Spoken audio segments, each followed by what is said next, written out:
Ang tamang oras sa Radyo DZGB, 1:04. Hali sa DZGB News Base, ang pinakahuring bareta, oras-oras. Mas kinagpuuna ang COVID-19 immunization program kan gobyerno, malabog pang gibuhon ang face-to-face classes. Sigun kay Cabinet Secretary Carlo Nograles, nabuo pa man giraray ni Presidente Rodrigo Duterte na pabayaan ang mga aki na magluwas kan sa indang mga harong ngunya na pandemya. Sinabi kang Presidente na dapat makasentro nguna ang gabos na vaccination rollout. Unlimited face-to-face classes gigibuhon sa mga lugar na may hababang kaso o hababang COVID-19 transmission rates. May nagkaperang private schools as in local government units o LGU na ang nagpabor sa na magiging parte kan in-person classes. Yan ang pangalaunang bareta aligdi sa DZGB News Base.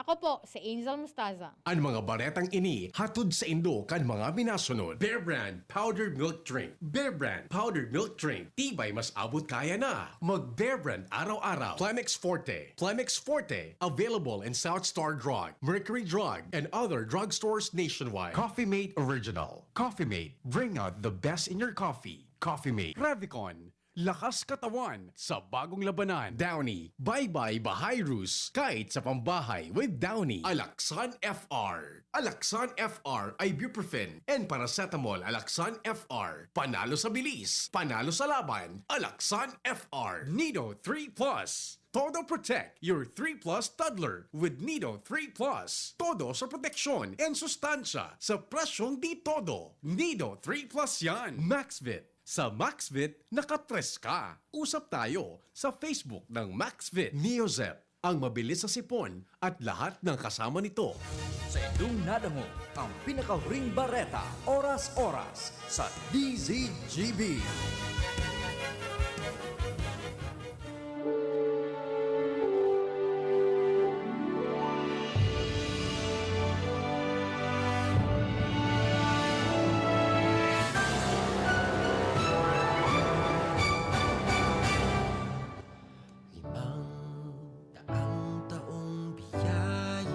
Diyos marhay na hapon sa Indogabos mga tugang. Welcome once again sa satuyang programang Marhay na Hapon with Father Boots Bombasi, OP ng UST Legazpi sa Rumparing Dominico. Daon pa ako digdi sa Samuyang Kumbento sa St. Raymond of Peñafort sa Laog Puyan ka compound kang University of Santo Tomas, Legazpi. Kumusta po kamungunya na aldaw ng Biyernes, March 5, Premier Biyernes po ngayon, First Friday, kaya kung iwa kita ding debosyon sa kamahal-mahalan dugo ni Kristo, First Friday, devotion, yan po, magayon na kita ay mag-attender ng misa kahit online, kundi sa tuyang girumdumon, ang ginibo ni Kristo para sa satuya na niyang ligtas.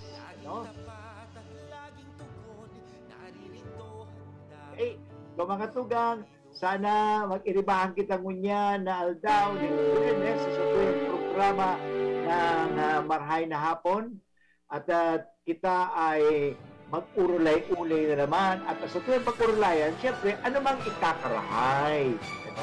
Pakun ikakaraot o magpakaraot, kundi ano mang ikakarahay sa tuyang buhay.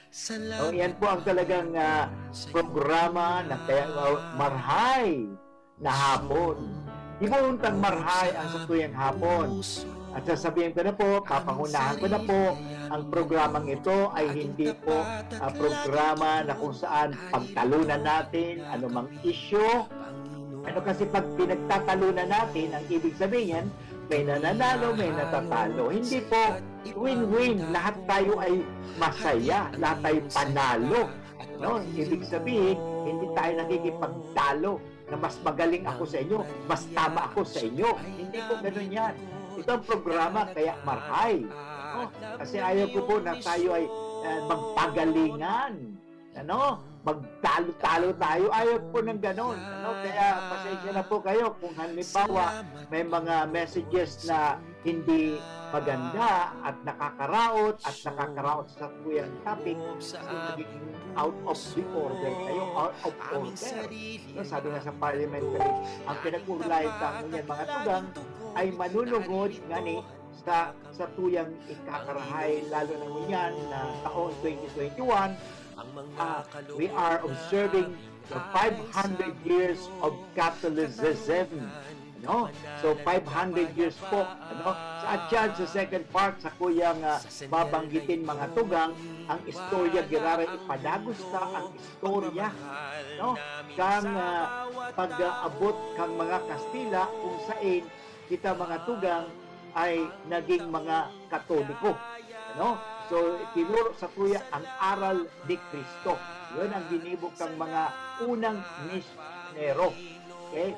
At maliwanag na ang unang misyonero na dumating sa Pilipinas, isa dyan ay ang mga Dominicans. Pinangunahan po yan ng Agustinians, OSA, sumunod yung Franciscan, OFM, sumunod yung SJ, Society of Jesus, at noong 1587, dumating naman po ang mga Dominican, the Order of Preachers. At doon po, ang kontribusyon ng Dominicans ay ang magturo. Yung po napakahalaga, magturo ng aral ni Kristo. At the same time, yung doktrina Kristiyana. Yan po ang talagang masasabi natin. So, gibundang marhayan sa kuyang hapon mga tugang, at inaasahan ko na yaan kamo sa maray na kabugtakan na dahil man kamo lugod may hilang, dahil man kamo magkahilang-hilang at ang pangadyo ni Father Boots makayo ay dogma. Ang buhay Kristiyano baga, yan ang dating timsungta, ang buhay ng Kristiyano ay maugma. Kasi nagmamahalan tayo. Hindi kita nakikipagtalo-talo, hindi kita ay mali ka, tama ko. Hindi tayo ganun, hindi po tayo, wala sa ating mga Katoliko ang nakikipagtalo sapagkat ayaw natin na makipagtalo. Gusto natin lahat ay makarating kay Kristo. Because si Kristo, everybody wins. So yun po. Pero bago tayo magpalagos ka sa tuyang programa mga tugang, samahan din muna ako na magdasal.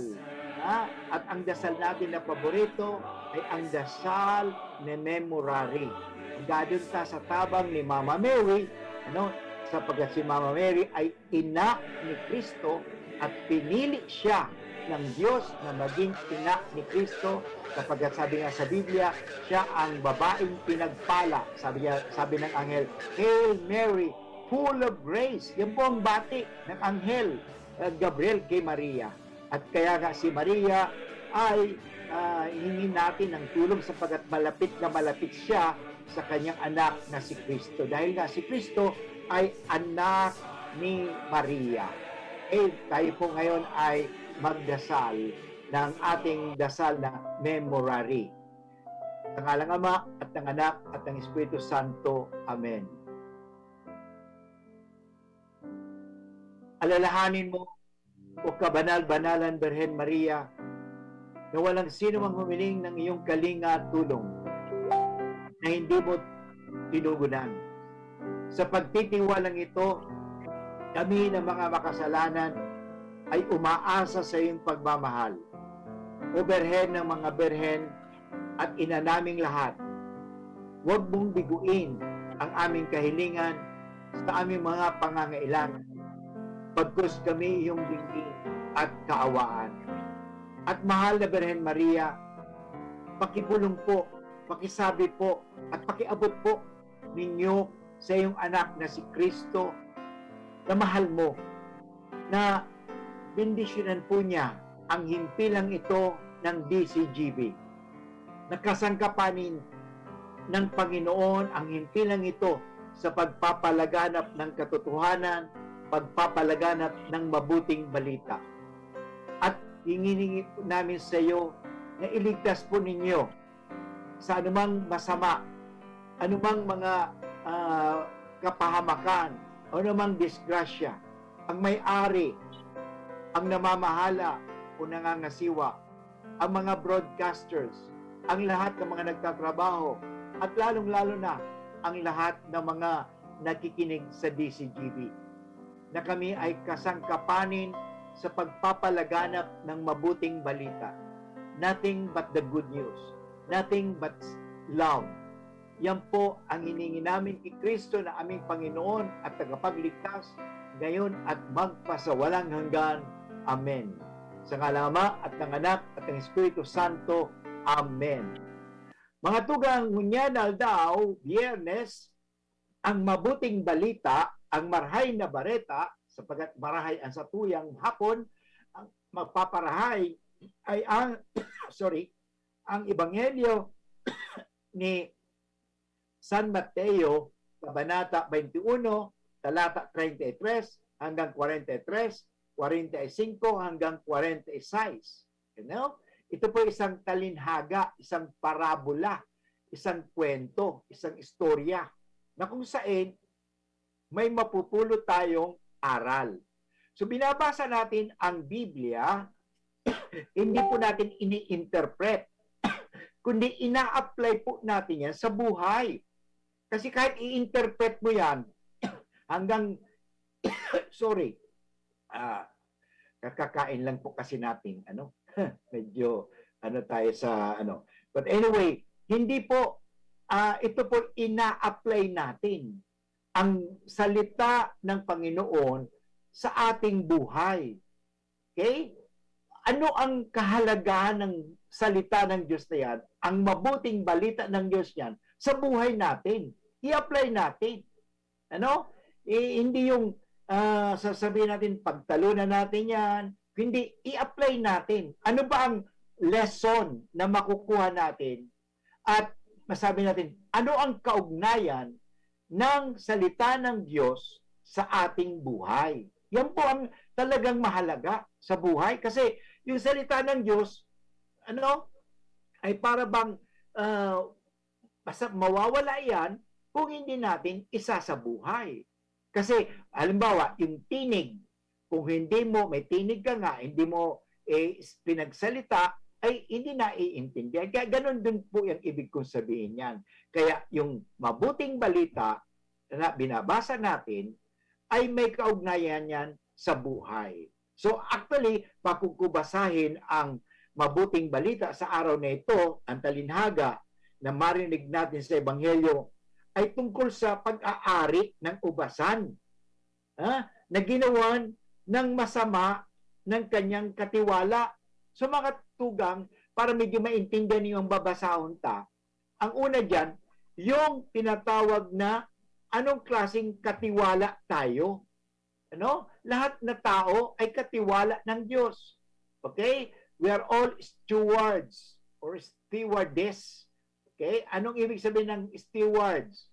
Stewards, hindi yung nandoon sa aeroplano, kundi ibig sabihin, tagapaglingkod. Okay? Importante mga kaibigan, tagapaglingkod. Okay? So anong klaseng tagapaglingkod tayo? Anong klaseng nangangasiwa tayo o katiwala? Yan. Tayo ba'y katiwala na maaasahan? Okay? O yung katiwala na hindi maaasahan sapagkat hindi tayo marunong magtanaw ng utang na loob. So ito ba, katiwala ka na ikaw ay kabig ng kabig? Alam niyo mga tugang, hindi man sa pagbubuhat ng sariling bangko, marami kaming lupa. Siyempre sa lolo ko yun, lolo, maraming lupa. So, siyempre may mga katiwala. Nga lang, dahil sa nangyari noon, yung katiwala, may mga katiwala na dahil hindi na kami nakakapunta matagal, yung lolo ko, hindi nakapunta doon sa Sierra Nevada. Alam mo yung Sierra Nevada, sa may tinambak po yan eh. Okay? Mga 100 hectares nung panahon yan, hindi napunta ni lolo. Ano nangyari? Yung mga nakatira doon, ay kinangkam na nila. Una, naging silang squatter. Okay? Pagkatapos, hindi na marunong na akala nila yung lupa na yun sa kanila. Actually, may titulo yun. Ako talaga, nakasama pa ng aking papa, pumunta pa kami kasi legally, amin talaga yon. Pero dahil sa nangyayari na mga ganyan, hindi namin makuha kasi nandoon yung in possession yung ibang mga tao. Pero alam niyo mga kaibigan, hindi naman talaga sila ang may-ari. O sabihin natin na sila ay katiwala. Dapat marunong din itong mga katiwalang ito magtanaw ng utang na loob. O halimbawa, may naani sila dahil hindi naman sa kanila ang lupa, dapat magbigay naman sila. Kaya nangyari hindi, akala nila sa kanila na. Hindi po tama yan. Naalala ko tuloy nang nagbibigay po ako ng recollection sa mga estudyante sa high school. Isa sa mga activities na ginagawa ko bago magkukumpisal sila, kasi ang pinakahuli kasing activity yun, confession and the Eucharist, kasama yon. So before that, syempre, i-introduce mo sila sa parang pagsisiya nila ang kasalanan. So I'm speaking about kasalanan. Okay? So isa sa kasalanan ng tao talaga ay kasakiman. Sabi ko nga kahapon, yung mayaman, walang pangalan yon, hindi naman niya inapis si Lazaro eh. Hindi man niya sinaktan. Pero pinabayaan. He was indifferent. Pagkatapos, ang nangyari noon, yung mayaman na yon, ay walang paki. Na ibig sabihin, na akala niya, siya na ang sentro ng buhay. Kasakiman. Yun, sakim na sakim ang kanyang kasalanan. Yung kasakiman po, selfishness is a sin. Okay? So, hindi siya mapagbigay sa nangangailangan. So, yun po nangyari. Ang isang activity ko dyan, ganito. Bibigyan ko yung mga estudyante ng coupon ban. Malinis na coupon ban. Okay? Hapon niya, activity yan, hapon. Bibigay ko sila. Okay, so sabi ko sa kanila, itong coupon ban ito, sa inyo na. Okay? Pagkatapos, gumawa kayo ng picture, gagawa kayo ng drawing, o kung hindi kayo marunong mag-drawing, gawin nyo parang barko, baroto, or aeroplano, whatever, gawin nyo. Pagandahin ninyo ang ibinigay ko sa inyo. Okay? So, yan. Pagkatapos, ang gagawin ko, mayroong merong tinatawag nating time element. Okay. Gagawin ko sa kanila, okay, pass the paper, pass your project, parang ganyan. Tapos after that, ang gagawin ko ay ito. So, pinaganda nila. Okay? Pinaganda talaga nila. May mga art of work, kanya aeroplano, barko, may drawing. Ang ganda-ganda. Ibinigay nila sa akin. Okay?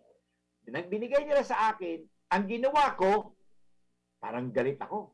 Ang ginawa ko, parang kunyari lang hindi man totoo, hindi man talaga ako galit. Ang ginawa ko, pinagpupunit ko, sinira ko yung ginawa nila. Ang tanong ko sa kanila, nasaktan ba kayo?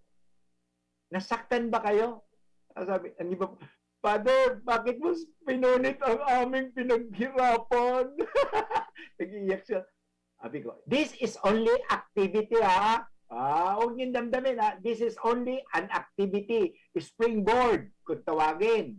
Okay? Springboard. So, ano nangyari? Okay. Alam mo, gusto kong, what do I like to draw up from that activity?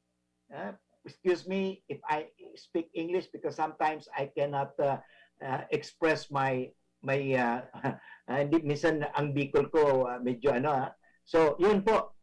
Ang nangyari ay ito. Okay? So, ano ang makukuha ko? Ano ang maguguno ko? Ano ang makukuha ninda? Ang maguguno ninda duman sa activity ito. Iniho. Okay? Hindi ba ituring ninyo na tinawaan kita ng Diyos ning mga bagay-bagay? Okay? Ngunyan, anong ginibuta sa tinaon niya sa satuya? Satuya ba kayang inataman? At the same time, inalagaan, pinalago, at marunong tayong magtanaw ng utang na loob? O ang ginawa natin, hindi natin iginalang. Inabuso natin ang buhay. inabuso natin ang ating kapwa. At the same time, sinira natin. At the same time, masasabi natin na talagang pinabayaan, hindi sa Bicol nga ni, daig mo pinagkulgan. Okay? Daig mo talaga pinagkulgan, hindi po pinaghalagahan. Okay? So, nagalit kayo? Dapat lang magagalit talaga kayo sa akin. Bakit? Sinira ko eh. Baliktarin natin. Kung, ikaw kaya ang Diyos. Hindi ka man Diyos, ha? Kung ikaw kaya ang Diyos, masasaktan ka ba o hindi? Padre, sabi ng mga bata, opo, masasaktan din ako. Totoo nga, although ang Diyos walang feeling, pakiramdam, tulad tayong mga tao, pero in a way, parang ganun yun eh. Ano mang binibigay sa atin ng Diyos, dapat pahalagan natin. Okay? Pahalagan natin. Let us take good care of creation. Okay? Alam mo sa Genesis, maliwanag yun. Ibinigay sa atin ng Diyos ang langit at lupa. At unang-una, ibinigay sa atin ng Diyos ang liwanag. Bakit liwanag? Bakit hindi ginawa ng Diyos? Ang unang ginawa niya, let there be soil. Let there be earth. Ano? Bakit ginawa ng Diyos, let there be light? That was the first thing. Okay? The first thing God did, not Jesus, because Jesus is the Son of God, the Father. God the Father is the Creator. Okay? God the Son is our Redeemer, and God the Holy Spirit is the Sanctifier. Okay? So maliwanag po yan. Sa Genesis, maliwanag sinabi ng Diyos. Subdue the earth. Okay? Okay? Subdue the earth. Ibig sabihin, take good care of the earth. Okay? Ano nangyari? Hindi inalagaan. Akala ng katiwala, akala ng tao, akin ito. I can do anything. Pwede kong gawin ang anumang gusto kong gawin sa aking, sa anumang binigay sa akin. Ganun ba yon? Hindi pwede. Ano? Tandaan po natin na ang ano bang binibigay sa atin ng Diyos, dapat natin pahalagahan. At the same time, dapat tayo ay marunong magtanaw ng utang na loob. In other words, igalang mo naman. Ano? Ang problema, nawawala ang paggalang eh. Ano? Nawala ang paggalang. Kasi, alam mo, sa buhay, napakahalaga po ang paggalang. Okay? Sa ating ebanghelyo na ating mapapakinggan, ipinahayag ni Jesus ang parabolang ito upang ipakita sa mga Pariseo at mga Eskriba, na hindi nila pinamuhunan ang mga tao, hindi nila talaga nilid. Okay? O pinamunuan ang mga tao ng tama at mabuti. Yan ang importante. Tila sinasabi sa kanila ni Jesus na matigas ang inyong ulo. Nagpapaliwanag ako sa ayaw ninyo makinig. Paliwanag, nagbibigay na ako ng example, ayaw pa rin ninyong makinig, matitigas ang inyong ulo. Yan ang sabi ni Kristo. Okay? Lagi nilang pinagtataksilan ang Diyos. Yun, pinagtataksilan ng Diyos sapagkat ang nangyari, sila na para ang kinikilalang Diyos. Okay? So, ito po'y isang mahalagang katotohanan na pinapaalala sa atin, pinapagirumdum sa atin ng Panginoon Jesus na nilikha, okay, biniyayaan at pinagkatiwalaan tayo ng Diyos. So lahat na tao ay pinagkakatiwalaan ng Diyos. So anong dapat gawin natin sa mga pinagkakatiwala sa atin? Ang dapat gawin, alagaan, respetuhin, igalang. At the same time, wag na wag makalimot ng tinatawag natin gratitude. Nga lang sa Bicol or sa Tagalog, ang gratitude, ang tawag yan, utang na loob. Para bang may utang.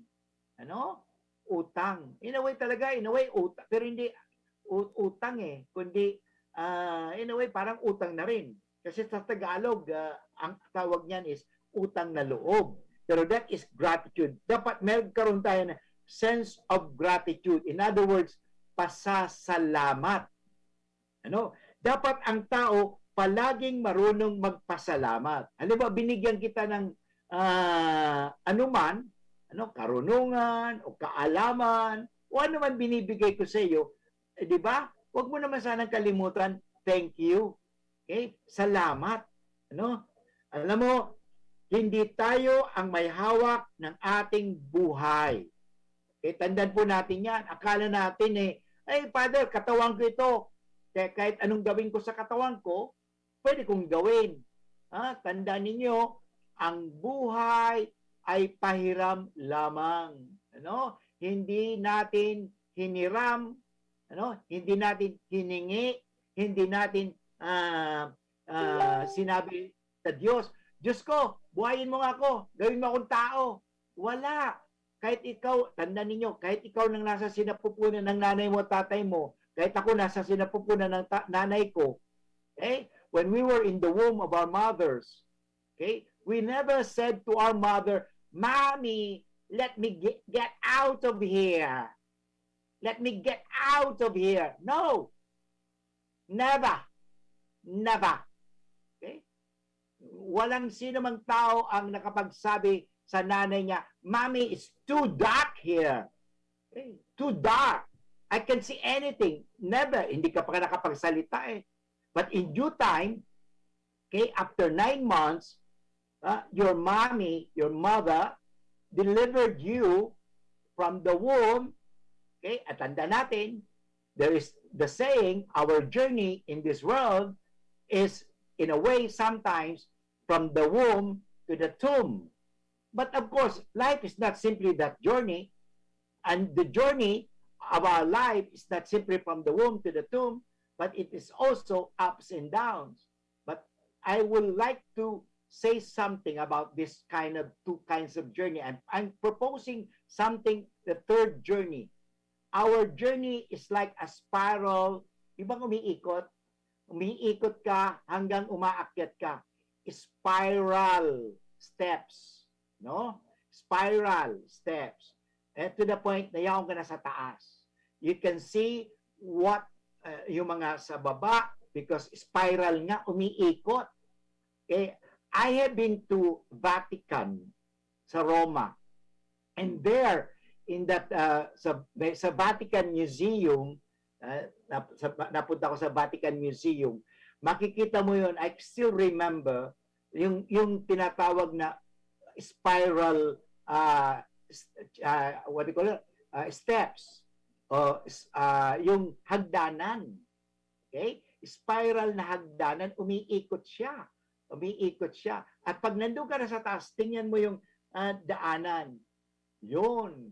O kung pwede mo sabihin natin, kung sa kalsada, parang sigsag na papunta sa yun sa Cannon Road. Parang ganun yun. Pag nandun ka sa taas, sa view deck, makikita mo yung pinagdaanan mo, sigsag. Okay? Ganun po ang buhay. So, life is a journey na ang buhay natin ay hindi natin pag-aari.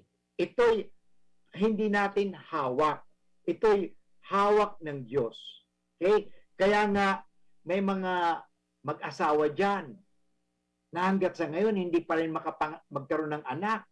Because life is a gift of God.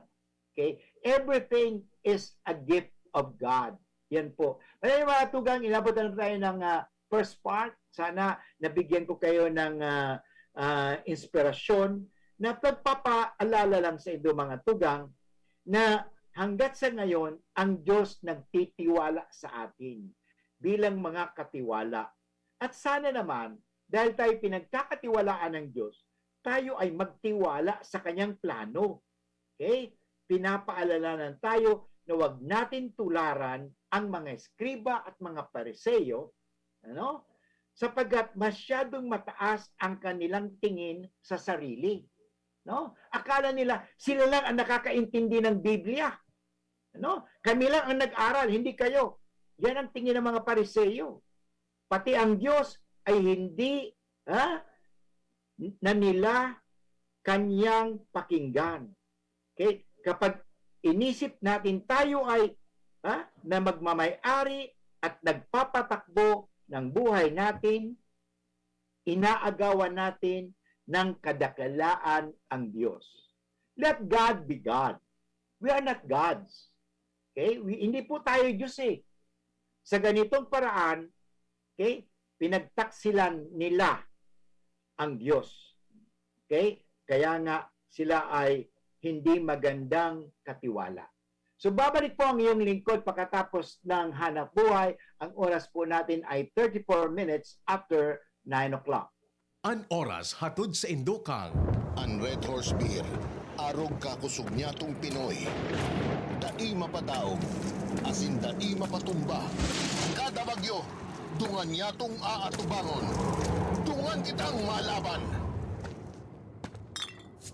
Iyan ang kusog kan Pinoy. Kusog Red Horse Beer. Kusog kan tama pero bakong burat. Arog kayan ang extra strong. Drink responsibly. Red Horse Beer, sulit sa sarap at sipa sa presyong di nagbago. Mabibili sa inyong mga suking tindahan. Drink responsibly. Gin Kapitan. Gin Kapitan, kayang-kaya mo yan. New Bear Brand Todo Tipid 2.4 kilogram pack. Save up to 120 pesos. Neurobion. Neurobion, helping true heroes by nourishing nerves. Vitamins B1, B6, B12 is the generic name of Neurobion. If symptoms persist, consult your doctor. Surf Powder. New Surf Powder with active clean. Mas pinagaling magpaputi, magtanggal kulob, at mas pinabango pa. Singgaling ng mamahaling panlaba pero di mamahalin. Now with 50% more pa mega laki, mega galing, mega wais. 5 pesos and 50 centavos SRP pa rin. Coca-Cola, sarap pag magkasama. Biogesic Tablet, Paracetamol Biogesic. Sa sakit ng ulo at lagnat, ang galing ng alagang Biogesic. Maggie Magic Sarap. Nasa kamay mo ang sarap ng buhay with Maggie Magic Sarap. Alaxan FR. Alaxan FR, ibuprofen, and paracetamol. Alaxan FR. Panalo sa bilis, panalo sa laban. Alaxan FR. Harapin ang hamon, mga true hero. Sa neuropathy di magpapapigil. Pag namamanhid, nangangalay, o may tusok-tusok na ramdam, mag-neurobion na. Neurobion, Neurobion. Neurobion, Neurobion. Take clinically proven Neurobion. It helps treat nerve damage and regenerate the nerves. Vitamins B1, B6, B12 is the generic name of Neurobion. If symptoms persist, consult your doctor. Mga mami, Julian Santos po. Tulad nyo, dumidiskarte din ako sa luto ko para sa mga anak ko. Buti na lang nasa kamay natin ang Maggie Magic Sarap. Ano mang pinagdaraanan, nasa kamay mo ang diskarte't paraan. Nasa kamay mo ang sarap ng buhay. Nasa kamay mo ang magic. May sarap at aroma ng dagdag onion, garlic, real meat at spices. All in wonderful Maggie Magic Sarap. Nasa kamay mo ang sarap ng buhay. Ang dagdag onion at garlic ay versus previous formulation. Nasa kamay mo ang sarap ng buhay with Maggie Magic Sarap. Mga idol! Alam niyo ba? Ang sabi ng mga eksperto, may malaking tulong ang pag-inom ng maraming tubig sa ating katawan. Sabi naman ng Doc Alternativo, kung tubig lang, kulang! Alam mo bang wala ng minerales ang bottled water na iniinom mo? Kaya patakan mo na yan ng Doc F Full Week Minerals, food for the cell, anti-diabetes, anti-hypertension, at may 70 trace minerals na kailangan ng katawan mo. Kaya mga idol, ang tubig na iniinom ko may patak na Doc F Full Week Minerals. Doc F Full Week Minerals and Doc Alternativo products available at Shopee and Lazada. Cash on delivery. Para sa mas malaking diskwento, mag-login lang sa www.thebigc.org. Also available Doc F Mixed and Capsule, the natural sex enhancer. Doc F Fulvic Minerals Plus Malunggay Capsule and Doc F Fulvic Minerals Plus Spirulina Capsule.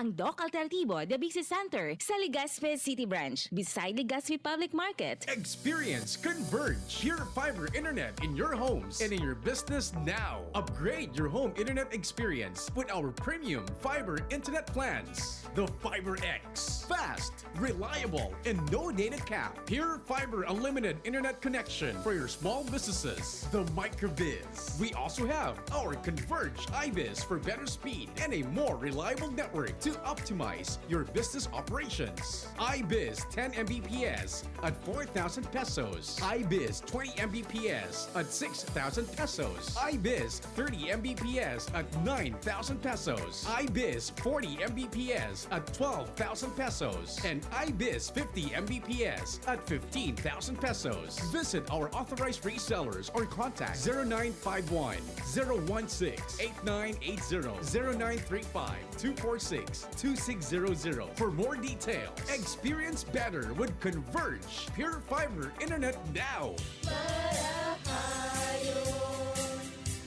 Pag ang kababaehan, igwa man na itabang, digdi sa barangay. Salamat di Congressman Fernando Didi Cabredo na kami. Iliho niyang produktibo, Diyos mabalos man sa imo. Kami ang mga kababaehan dito sa barangay San Jose, Ginubatan, Albay. Iyo ini ang Taranuman Project ni Congressman Fernando Didi Cabredo. Okay mga tugang, Diyos mabalas po sa intong paghihinanyog kan sa tuyang programa at gusto kong pasalamatan si 8412 sa kanyang text. Very good. Thank you very much po sa inspirasyon at ganun din po sa suporta natin sa pagprograma digdi sa DCGB at the same time sa tuyang tugang na sabi niya, tama yan Father, pagpatuloy mo ang pagpapayag ng salita ng Diyos sa radyo. Salamat, more power. Thank you very much po. Okay, totoo po, talaga kailangan natin ipagpatuloy. Ganun din si 0688, sabi niya, Father Boots, please greet my Mama Maris. Always listening po kami dito sa Bakakay. Thank you very much sa nakikinig. Ano? Talaga, pagkat sabi nga, sa pakikinig, marami tayong natututunan. Okay? So, yan po talaga ang malaking tulong pag tayo nakikinig. Kasi sabi nga, learning, lessons, okay? And in learning is from listening. Okay? Ang tao na hindi nakikinig, hindi natututo. Kaya sabi nga, listen. Listen because you will learn if you listen. Okay? And then digest it. Okay? So yun, reflect on it. Okay? Kasi bago pinag-uuralan ng mga tugang, ang manunungod sa katiwala. And then, sa second part, sa tuyang pag-uuralan, ang istorya ng paano kita naging Katoliko. Hindi lang ko sa binyag. Paano nag-abot ang Katoliko digdi sa Pilipinas. Okay? So, ngayon, history naman po tayo. Okay? So, ito pong istorya, sabi ko kasuhapon pala, masasabing hindi nagsimula ang gawain ng ebanghelisasyon kay Magellan. Okay? So, hindi, kasi mga tugang talagang, thank you very much also, Sally Samar. Okay? Noon, ipadagos ta mga tugang. Magayon kasi, mag-istorya kita, ang istorya. Kaya araw-aral daw, mag-abang ka mo sa tuyang istorya kang paano naging Katoliko ang mga tao digdi sa Pilipinas maliban nang sila bininyagan. Hindi ba nung dumating si Magellan, naging kaibigan niya si Rahumabon at si Rahumabon bininyagan. Nagsimula na actually yun. Okay? At ang pangalan ni Humabon ginawang Carlos. Si Hari Amihan naman, review lang ito, ay naging Juana. At sila binigyan ng imahe ng batang Jesus, yung Santo Niño. So doon pa lang nagsimula na kasi nagsisimula ang pagiging Katoliko sa pamagitan ng binyag. Pero ang tinatawag na ebanghelisasyon, yung pagtuturo, kasi noon parang ano lang sila, kulang kasi masasabi natin na binyagan tulusinda, pero siguro kulang ang pagtuturo. So, kinakailangan lumago. Okay. So, ngayon, ituloy natin ang magandang kwento. Okay? Natanda natin nang si Lapu-Lapu, doon sa Mactan, napatay niya si Magellan. Okay? Yung ibang mga Kastila, bumalik ngayon. Ito. Ngunit hindi sumuko ang mga Europeo o yung mga Kastila dahil na rin sa kanilang mga natuklasan. Okay? So, nang napunta sila sa Pilipinas, marami silang natuklasan. Okay? Noong ikadalawa ng Pebrero, okay, 1543 kung sa Ingles, narinig o nakarating si Roy Lopez de Villalobos ang silangang bahagi ng Mindanao. Okay? Subalit nagpatuloy siya sa Moluccas. Napadpad naman ang ilan sa kanyang mga tauhan sa Leyte. Yon. So doon po mga tugang napadpad ang mga ibang tauhan ni Roy Lopez de Villalobos. Okay? Ulitin ko. Sino yon? Si Roy Lopez de Villalobos noong February 2, 1543, napadpad sila sa silangang bahagi ng Mindanao. Okay? At yung napadpad din ang ilan sa mga kasama niya na tauhan saan? Sa Leyte, na pinangalanan nilang Pilipinas sa ngalan ni Prinsipe Felipe. So doon nagsimula ang pangalan Pilipinas. Nakalimutan ko na lang kung ano ang unang pangalan ng ating bansa. Kasi ngayon, ang tawag ng ating bansa ay Philippines or Pilipinas. Ang Pilipinas po ay hango po yan sa pagbigay galang kay Prinsipe Felipe ng Espanya. Okay? Tagapagmana ng trono ng kaharian ng Espanya. Kalaunan, ito na rin ang ipinangalan sa buong arkipelago. Okay? So, nagsimula lamang ang gawain ng ebanghelisasyon. Tanda natin, kailan nagsimula ang pagtuturo? Kasi nabinyagan nga si Carlos na dating Raha Umabon at si Juana, naging Katoliko na sila. Pero kailan lang po nagsimula ang ebanghelisasyon? Pag sinabing ebanghelisasyon, yung pagtuturo po ito. Pagtuturo ng turo ni Kristo. Ito po, nagsimula lamang ang gawain ng ebanghelisasyon sa pagdating ni Miguel Lopez de Legazpi. Okay? Tandaan po, sisay po ang kung iwa kitang test, kasi nga, naiintindihan nindo mga tugang. Miguel Lopez de Legazpi. Kaya ang Legazpi City, hango po yan sa Legazpi. Nilisan ni Legazpi ang Mexico. So, si Legazpi po, mga tugang, sarong Mexicano. Hindi po siya totoo, kasi hindi lahat ng mga nagsasalitang Kastila ay galing sa Espanya. Ako po yung nagtuturo ngayon dito sa mass media, sa Masscom ng UST, ng foreign language. Ang aking itinuturo sa kanila ay ang lengguwahe Espanyol. Pagkatapos kung maturuan sila tungkol sa media ethics, nagtuturo ng media ethics, ano ang tamang pagbo-broadcast o ano ang mabuti at tama. Okay? So si Legazpi po, mga tugang, ay taga Mexico. Okay? So po, hindi po siya taga Espanya. O ang mga taga South America, South America po, na Mexico po yan. Argentina, nagsasalita din po sila ng Espanyol. Okay?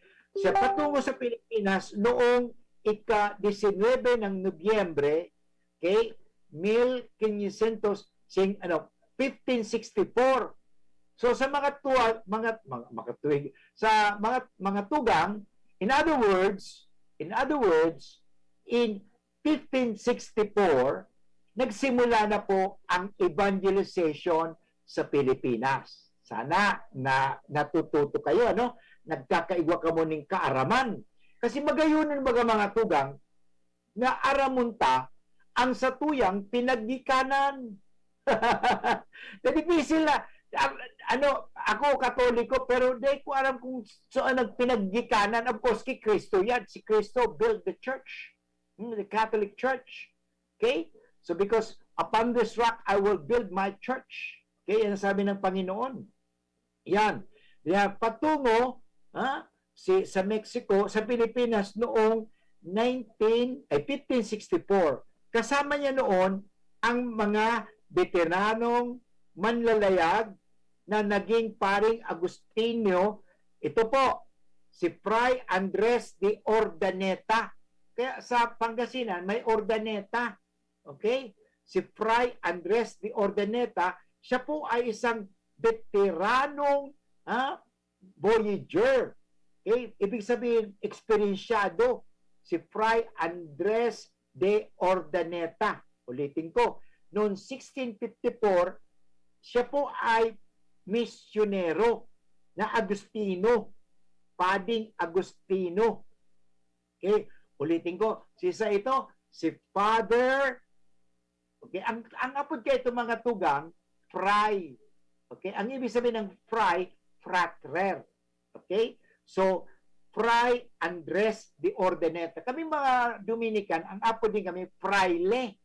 Okay? Ang apod sa Fray Boots. Okay? Okay, Fray Joseph. Okay? So, Fray, ibig sabihin Fraile. So, mga unang Fraile na pumunta sa Pilipinas ay ang mga Agustino na pinangunahan nga ng isang veteranong manlalayag na ang pangalan ay si Fray Andres de Ordaneta. Napasok ni Legazpi ang Cebu. Matandaan po na, alam mo, may purpose kasi sila is not simply to colonize the Philippines, but also to introduce Jesus to the world, to introduce God to the world. Okay? So, yun ang talaga.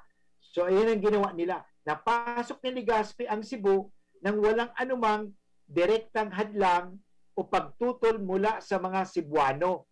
Kasi dati, di ba, nagkaroon ng away si Lapu-Lapu, okay, at si Sula, at si Magellan.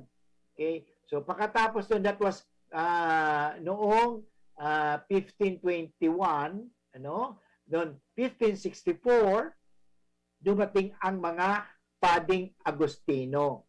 Okay? At si Legazpi, ulitin ko, si Sena Legazpi ito, Miguel Lopez de Legazpi. Maliwanag, ha? Nang walang anumang direktang hadlang. So, walang nagtutol. Okay? Walang problema eh. Pumasok sila. Natagpuan naman ng Griegong manlalayag na si Marmeo sa isa sa mga kabahayan ang isang imahe ng Santo Niño. So, nandoon mga tugang sa Cebu, yung imahe ng Santo Niño na pinaniwalaan kaparehong imahe na binigay ni Magellan sa asawa ni Raha Humabon. So, naaraman pa rin kung si Say ang agom ni Raha Humabon. Siya ay walang iba kundi si Hara Amihan. Hara Amihan. Pag lalaki, Raha. Sinda, Hara. Okay? So, yun po. Nakita naman ito ni Legazpi bilang tanda ng pagpanig sa kanya ng Diyos na kanyang pakikipagsapalaran. Okay? Anyway, mga tugang, may natudang kamo na sana na sa tuyang may pagpatuloy uli. Okay? Abangan bukas. Ano kaya ang mangyayari, mga tugang, sa istorya, sa dainin ni paglingawan ng mga tugang noong 1564, dumansa na nagpoon ang ebanghelisasyon digdi sa Pilipinas dahil kay Miguel Lopez de Legazpi. Okay? At doon nga, nagpasalamat si Miguel Lopez de Legazpi sapagkat sabi niya, naku, pumapanig sa akin ang Diyos. Bakit? Ha? Nakita ko ang imahin nakapareho na ibinigay ni Magellan sa asawa ni Rahumabon, ang Santo Niño. Okay? So in other words, makikita na natin the workings of God.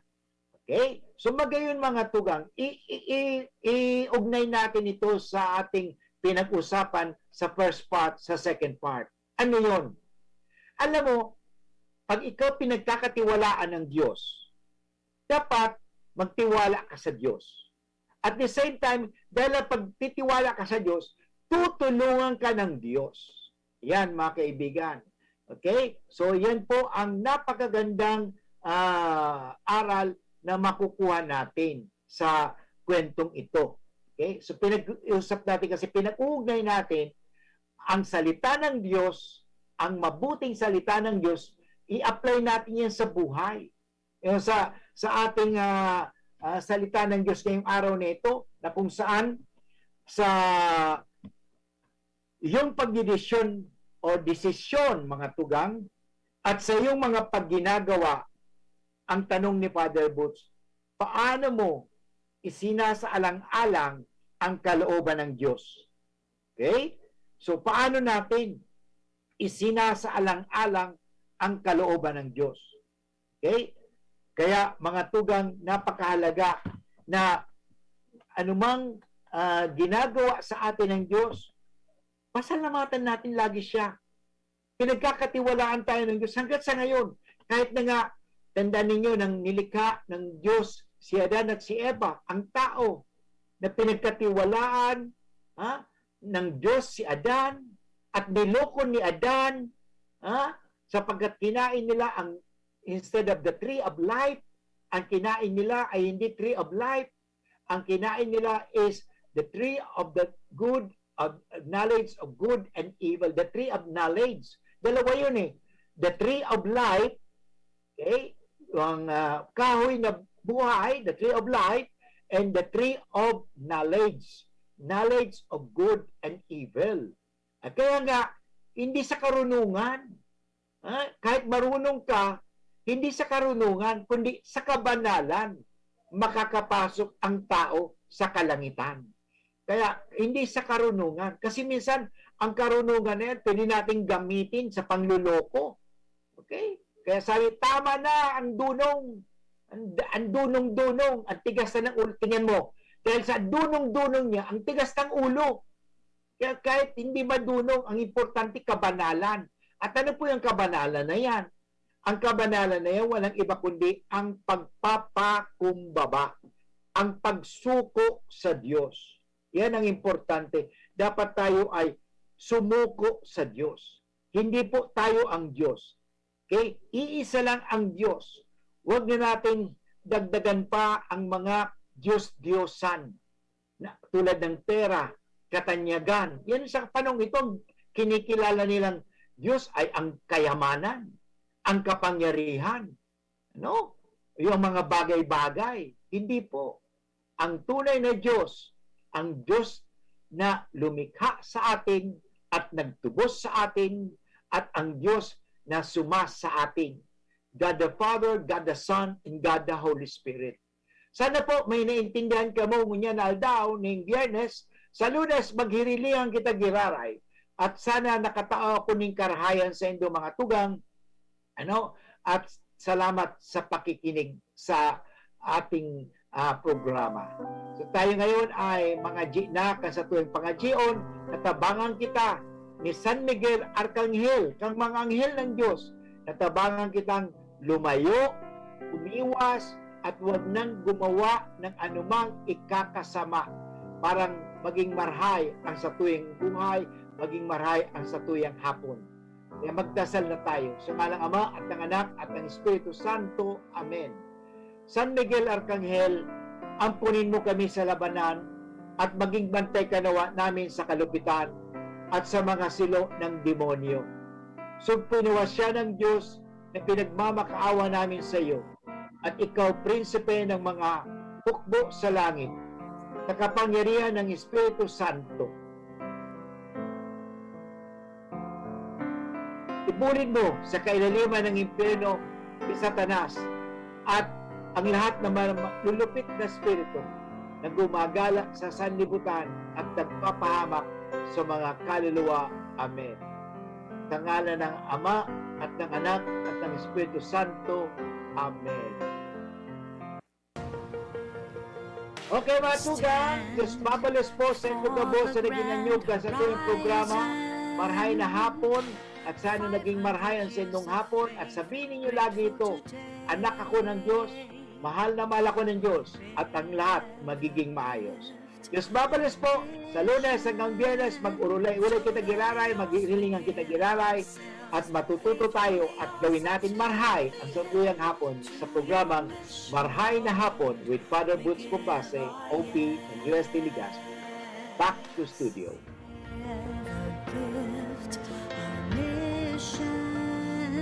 Totally yours, we give ourselves, faithfully yours until the end. To your mission, Lord, we give our yes. Go where the sun Realize true comfort